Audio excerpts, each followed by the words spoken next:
Congo, Congo nde mboka, mboka ngo mokengeli koi, mboka ngo mokengeli. Bonjour à tous mes chers compatriotes. Je suis Gloria Senga. Je viens devant vous pour parler du cyberactivisme. Actuellement, ça circule un peu partout. Les gens se disent que l'activisme devait prendre fin au monde. Et nous assistons de plus en plus à des actes d'intolérance. C'est quoi les cyberactivistes? Je vais être très bref quant à ça. Le cyberactivisme, c'est l'information. Le cyberactivisme, c'est la sensibilisation. C'est la première des choses. Le cyberactivisme, c'est l'organisation. Le cyberactivisme, c'est la mobilisation. Le cyberactivisme, c'est l'action et la réaction. Par l'information et la sensibilisation, qu'est-ce que nous entendons? Vous informez, vous habitez Ndjili, il y a un problème qui se passe. Vous avez un problème d'eau, vous avez un problème d'électricité. Vous informez sur les réseaux sociaux, sur Twitter, sur YouTube, sur Facebook. Vous informez et vous sensibilisez. Vous faites part à vos abonnés, à ceux qui vous lisent, qu'il y a un problème dans un tel coin, dans un tel secteur. Vous les informez et vous les sensibilisez en même temps. En ce moment, la population, les gens qui vous suivent à travers les réseaux sociaux sont au courant de ce qu'il y a. Et en même temps, ceux qui ont des solutions peuvent les proposer. Ceux qui ont les solutions peuvent également participer, soit même s'ils n'ont pas de solutions, ces personnes qui ont suivi l'information peuvent participer à relayer pour que cette information atteigne le plus grand nombre possible, afin que la solution soit trouvée. Nous l'avions vécu avec les massacres, par exemple, de Béni. Un Congolais qui a l'information qu'on massacre à Béni, il est publié sur les réseaux sociaux. Il y a un vent de solidarité qui se crée autour de ça. Les gens en parlent et afin, cela atteigne ceux qui peuvent agir, ceux qui peuvent donner la solution ou mettre fin à ce qui s'est passé autrefois à Béni. Deuxièmement, quand on parle de la mobilisation de l'organisation, les gens se mobilisent autour d'une question quelconque, d'une question sociale, d'une question politique. Si on prend par exemple les cas des marches des communautés laïques, de coordination avec l'Église catholique, quand on s'est mobilisé contre le troisième mandat de M. Kabila, contre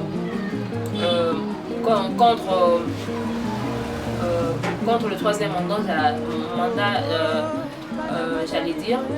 Vous voyez, après qu'on ait informé que Kabila était en train était dans un schéma de troisième mandat de révision constitutionnelle, après avoir informé, nous sommes sensibilisés et nous sommes mobilisés et en fait on s'est organisé. Les gens se sont organisés à travers les réseaux sociaux. Les appels sont venus de l'Est, de l'Ouest, au Sud, au centre du pays pour qu'afin M. Kabila ne brigue pas un troisième mandat. C'est ça le rôle d'un cyberactiviste. Vous informez, vous sensibilisez, vous vous organisez, vous mobilisez. On prend un autre exemple du cyberactivisme.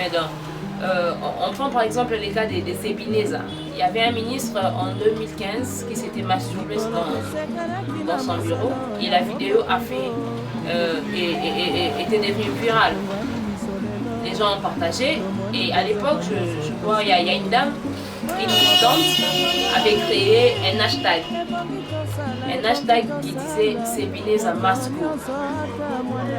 Les gens ont mentionné Matata Ponyo à l'époque, ont mentionné beaucoup d'autorités à l'époque. Et le ministre a été viré de son poste. L'activisme n'est pas toujours, ne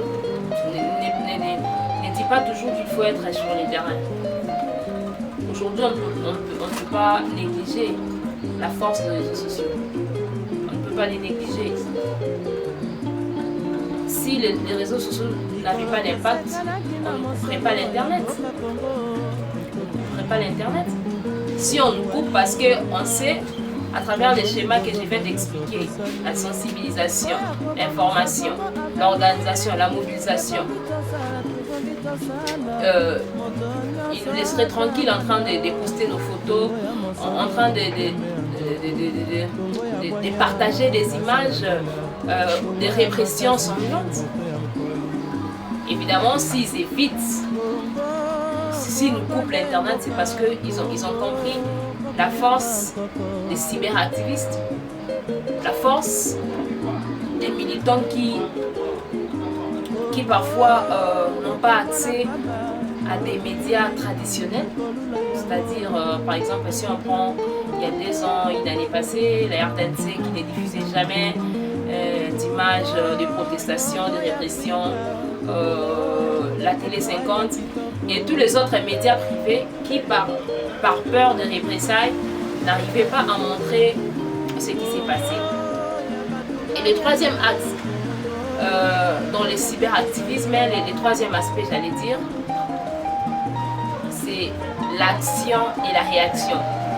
Après que les gens soient informés, après que les gens soient sensibilisés, après que les gens se sont organisés, mobilisés autour d'une question politique, sociale, économique, et il arrive à un moment donné, il faudrait passer à l'action, à la réaction. L'action, c'est quand on décide, par exemple, on dit ok, aujourd'hui tous les internautes congolais, toute l'opinion nationale qu'internationale est au courant des massacres à Yumbi par exemple. Nous avions dénoncé, nous avions partagé des images parfois choquantes. Mais qu'est-ce qu'il faut faire? Il faut agir. Et agir pour quelle finalité? Agir pour que ceux qui doivent apporter des solutions, ceux qui doivent mettre fin à des situations, puissent intervenir. Agir, on peut dire, on va organiser une marche au ministère de l'Intérieur. On prend par exemple les cas des filles mineures qui étaient prises en otage par les miliciens dans les Kasaï, 72 filles mineures. On prend cet exemple-là. Il y a eu des images, des mobilisations qui se sont partagées à travers les réseaux sociaux. Il y a eu des activistes qui ont fait des articles pour interpeller Madame Mouchobe, qui était la ministre des Droits humains à l'époque. Après qu'on se soit mobilisé, on s'est dit qu'il faut descendre dans la rue. Nous sommes descendus dans la rue et la ministre à la congolaise a pu démentir qu'il n'y avait jamais eu de filles prises en otage dans les Kasaï alors que c'était une réalité. Donc voilà, ce que je viens de dire, l'activisme a 3 aspects. Le premier aspect, c'est les côtés information, sensibilisation. Le deuxième aspect, c'est les côtés organisation, mobilisation. Le troisième aspect, c'est les côtés action et réaction.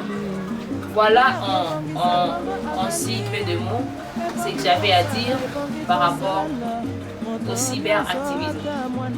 Je profite de ce moment pour appeler les gens à s'engager, à avoir le courage de dénoncer, à avoir le courage d'informer quand vous avez l'information sur une question donnée.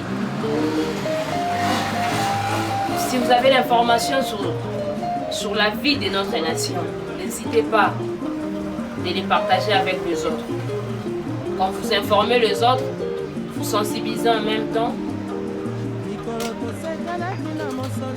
et vous poussez à ce qu'ils ont plus de courage à s'organiser, à se mobiliser afin d'agir et d'obtenir une réaction, une solution à nos problèmes, à nous, nous Congolais. Merci. Kongo ya Bwanya, Ngasa ya Mbila, Kongo ya Makasi.